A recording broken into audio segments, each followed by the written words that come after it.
Correction করিনি, just concealer দিয়ে ওর স্কিনটাকে কারেক্ট করে তারপর আমি বেস স্টার্ট করে দিয়েছি। ও বেস একদমই লাইট চেয়েছিল, তাই আমি কোনো রকম আননেসেসারি কালার কারেক্টার তারপর ক্রিম হাইলাইটিং এগুলো কিচ্ছু করিনি। নর্মাল বেস, লাইট বেস যেরকম হয় সেভাবেই করেছেন। আই মেকআপও ও চেয়েছিল একদমই সফট থাকবে, জাস্ট একটু যেন শাইন দেয়, কাজল টাজল কিছুই পড়বে না। তাই আমি হালকা একটু উইং করে দিই আইটাকে, কারণ কাজল না পড়লে, হালকা উইং না করলে সেটা আবার একটু বেশি খারাপ দেখায় ব্রাইডদের ক্ষেত্রে। তাই আমি হালকা উইং করে আই মেকআপটাকে কমপ্লিট করেছি। এখানে লাইটটা অফ বলে একদমই ডাল লাগছিল ফেসটা, এখন দেখো ঠিক হয়ে গেছে।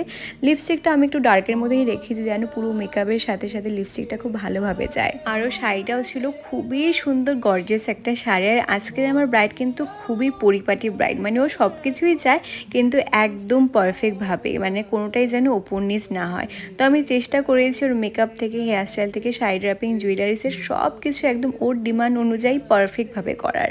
এখন আসি হেয়ারস্টাইলে। ও আমাকে